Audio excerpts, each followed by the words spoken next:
Hi all, welcome to my YouTube channel. In this video we will discuss about SRS document. Okay, ఇది కూడా ఈ question కూడా recent R22 regulation వాళ్ళకి అడిగారు. ఎలా అడిగారంటే SRS డాక్యుమెంట్ యొక్క స్ట్రక్చర్ అడిగారు. ఓకే, బట్ స్ట్రక్చర్ ఎవరు ప్రిపేర్ అయిపోరు, ఎందుకంటే చాలా ఉంటుంది దీంట్లో ప్రిపేర్ అవ్వాల్సింది. కానీ జస్ట్ సైడ్ పాయింట్స్ అయితే గుర్తుపెట్టుకోండి. ఒకవేళ పేపర్ హార్డ్గా వస్తే ఇలాంటివి గుర్తుపెట్టుకోవచ్చు. మనం SRS డాక్యుమెంట్ గురించి ఇప్పుడు డిస్కస్ చేద్దాం. ఈ వీడియోలో ఉన్న టెక్స్ట్ మీకు కనపడకుంటే ఒకవేళ వీడియో మాత్రం హై క్వాలిటీలో పెట్టుకోండి, so that you can visible it. SRS document గురించి మనం సింపుల్ వర్డ్స్లో చూసుకుందాం. ఓకే, నేను చెప్పేది అర్థం కాకుండా మీకు ఇక్కడ ఉన్నది మాత్రం కంటెంట్ అర్థమవుతుంది అనుకుంటున్నాను, మీరు చదువుకుంటే ఓన్గా. SRS is a formal document about all the system requirements. SRS document ఏంటంటే ఇట్స్ ఎ ఫార్మల్ డాక్యుమెంట్, ఒక formal document about all the system requirements. System అంటే ఏంటిది?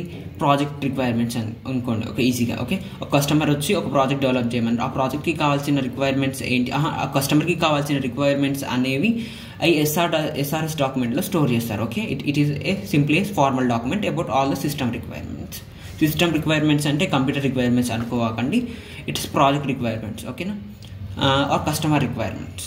Okay, it is the detail in description of software system to be developed with its contents both functional and non functional requirements.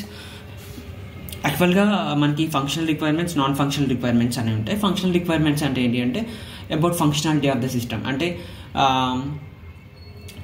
Functionality of the system అంటే ఏంటిది? డివైస్లో మనకి ఇలాంటి interface ఉండాలి, ఇలాంటి ఇంటర్ఫేస్లో మనకి login, logout ఇలాంటి బటన్స్ ఉండాలి, ఇలాంటివి ఏంటి functional requirements. Non functional requirements అంటే ఏంటి? ఆ ప్రాజెక్ట్ ఎంత స్పీడ్గా పనిచేస్తుంది, దాని స్కేలబిలిటీ ఎంత ఉంది, దాని నుంచి చెప్పేవి నాన్ ఫంక్షనల్ రిక్వైర్మెంట్స్.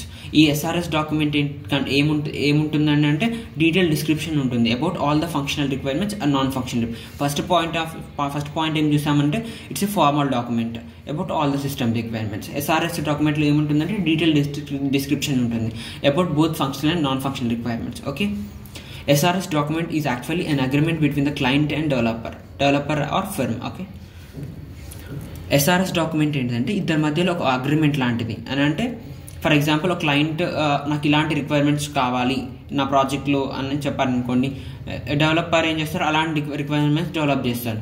కానీ ఒకవేళ క్లయింట్ మర్చిపోయి ఏదో చెప్పారనుకోండి, తర్వాత డెవలప్ చేసిన తర్వాత నేను ఇట్లా చెప్పాలి, నేను ఇట్లా చెప్పాను అని చెప్పాను అనుకోండి, ఇద్దరి మధ్య మిస్అండర్స్టాండింగ్ అనేది వచ్చేస్తుంది. ఆ మిస్అండర్స్టాండింగ్ని అవాయిడ్ చేయడానికి ఏమైతుందంటే SRS డాక్యుమెంట్ అనేది మనకు చాలా హెల్ప్ఫుల్ అవుతుంది. ఎందుకంటే వీళ్ళిద్దరి మధ్యలో ఒక అగ్రిమెంట్ అనేది చేసుకుంటారు. సో దట్ తర్వాత ఎవరికి ఏమైనా మిస్ మ్యాచ్ వచ్చినా కూడా అగ్రిమెంట్ రీచెక్ చేసేస్తారు. Okay, the SRS consists of all the system necessary requirements required for the project development కి కావాల్సిన అన్ని కూడా రిక్వైర్మెంట్స్ SRS డాక్యుమెంట్లో ఉంటాయి. Okay, it provides all the user requirements as well of the system requirements. అంటే user రిక్వైర్మెంట్స్ని, system రిక్వైర్మెంట్స్ని అన్నీ కూడా provide చేస్తుంది. ఎగ్జామ్లో వస్తే మీరు జస్ట్ ఒక 4 points రాయండి. ఓకే, ఫస్ట్ 4 points రాయండి, లేకుంటే మీకు ఏది గుర్తుంటే అది రాస్తాను. Okay, need of SRS document. Side points అనేది చాలా నెసెసరీ. ఇది ఇంట్రడక్షన్ అనమాట. ఇప్పుడు నీడ్ అంటే SRS డాక్యుమెంట్ యొక్క నీడ్ ఏంటిది అంటే అవసరం ఏంటిదో చూద్దాం. It provides all necessary info. అంతా నెసెసరీ ఇన్ఫర్మేషన్ ప్రొవైడ్ చేస్తుంది. It minimises the misunderstanding between members and end users. Okay, మిస్అండర్స్టాండింగ్ని మినిమైజ్ చేస్తుంది. ఎవరి మధ్యలో మినిమైజ్ చేస్తుంది అని చెప్పాను? క్లయింట్ అండ్ డెవలపర్ మధ్యలో మిస్అండర్స్టాండింగ్ అనేది మినిమైజ్ చేస్తుంది అని చెప్పాను. ఓకే, ఇక్కడ మెంబర్ అండ్ ఎండ్ యూజర్ అని ఇచ్చాను. ఎండ్ యూజర్ అంటే ఏంటిదంటే క్లయింట్ అనమాట, మెంబర్ అంటే ఏంటిదంటే డెవలపర్ అనమాట. Okay, clearly define scope of work, plan the iteration and release date of project. Okay, క్లియర్గా డిఫైన్ చేస్తుంది మన scope of work. Okay, and plan iterations అంటే ఏంటిదంటే ఇక్కడ ఎంత టైంలో ఈ ప్రాజెక్ట్ కంప్లీట్ అవుతుంది, ఎన్ని స్టెప్స్లో ఈ ప్రాజెక్ట్ కంప్లీట్ అవుతుందో దాన్ని ప్లాన్ చేసుకుంటారు. Okay, easily estimate the project budget, estimate cost. ఓకేనా, SRS డాక్యుమెంట్ యూజ్ చేసి ఇవన్నీ ప్లాన్ చేస్తారు కదా, మనకి ఎంత టైం పడుతుంది, ఎంత అని ఇవన్నీ ప్లాన్ చేసుకున్న తర్వాత మనకి ఏమవుతుందంటే ప్రాజెక్ట్కి ఎంత బడ్జెట్ అవసరం అవుతుంది, ప్రాజెక్ట్ రిక్వైర్మెంట్స్ అన్నీ తెలుసుకున్న తర్వాత మనకి ఎంత బడ్జెట్ అవసరం అవుతుంది ఎస్టిమేట్ చేస్తారు కాస్ట్. SRS డాక్యుమెంట్ వల్ల అది మేజర్ యూజ్ అనమాట. Okay, next SRS structure. Okay, ఇలా ఉంటుంది SRS స్ట్రక్చర్. మీరు మాత్రం ఒక బాక్స్ కొట్టిరండి. ఓకే, ఫస్ట్ ఏముంటుంది, మ్యాక్సిమం మీకు సైడ్ పాయింట్స్ ఎక్స్ప్లెయిన్ చేస్తాను, ఇన్ డీటెయిల్గా ఏం ఎక్స్ప్లెయిన్ చేయను. ఫస్ట్ ఏముంటుందంటే ఇంట్రడక్షన్ ఉంటుంది. సెకండ్ ఏముంటుందంటే ఓవరాల్ డిస్క్రిప్షన్ ఉంటుంది.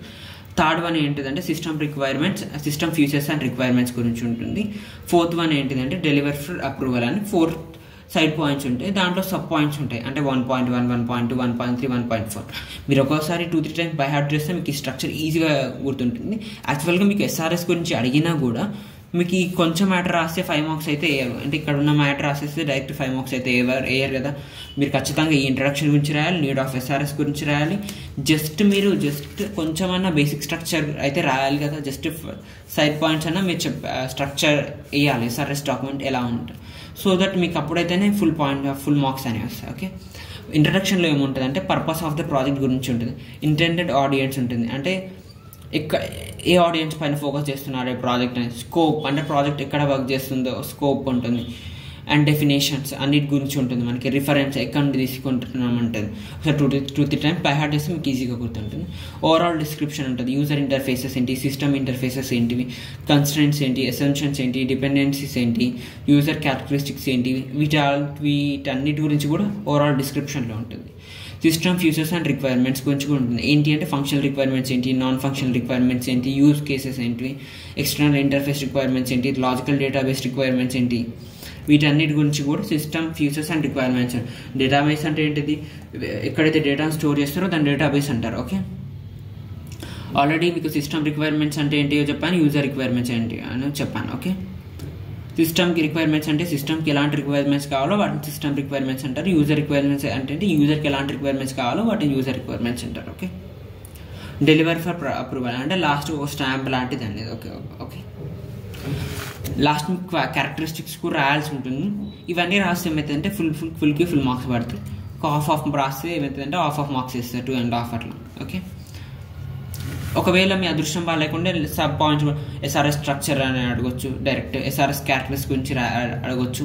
ఓకే, మీకు ఒక 3-4 పాయింట్స్ చెప్తాను. నేను యాక్చువల్గా రాయలేదు క్యారెక్టరిస్టిక్స్ గురించి, కానీ ఒక 3-4 అయితే చెప్తాను. క్లియర్గా ఉండాలి మనకి ఎస్ఆర్ఎస్. ఫస్ట్ క్యారెక్టరిస్టిక్ ఏంటంటే SRS document should be clear, అంటే మనకి అందులో ఏదైతే మ్యాటర్ ఉందో అది మాత్రం క్లియర్గా ఉండాలి. నెక్స్ట్ వన్ ఏంటిదంటే easy to understand. Okay, easy to understand, వేరే వాళ్ళు కూడా మనకి అండర్స్టాండ్ చేసుకునే విధంగా ఉండాలి. ఓకే, థర్డ్ వన్ ఏంటిదంటే సింపుల్ లాంగ్వేజ్లో ఉండాలి. ఓకే, సింపుల్ లాంగ్వేజ్లో ఉండాలి. ఓకే, ఫోర్త్ వన్ ఏంటిదంటే ఈజీ టు మెయింటైన్, అంటే మెయింటైన్ చేయడానికి ఈజీగా ఉండాలి. ఓకేనా, ఫస్ట్ వన్ క్లియర్గా ఉండాలి, second one easy to understand, third one simple లాంగ్వేజ్లో ఉండాలి. ఫోర్త్ వన్ ఏంటిది ఈజీ టు మెయింటైన్, అంటే మెయింటైన్ చేయడానికి ఈజీగా ఉండాలి. అండ్ ఫిఫ్త్ వన్ ఏంటిది, ఫర్ ఎగ్జాంపుల్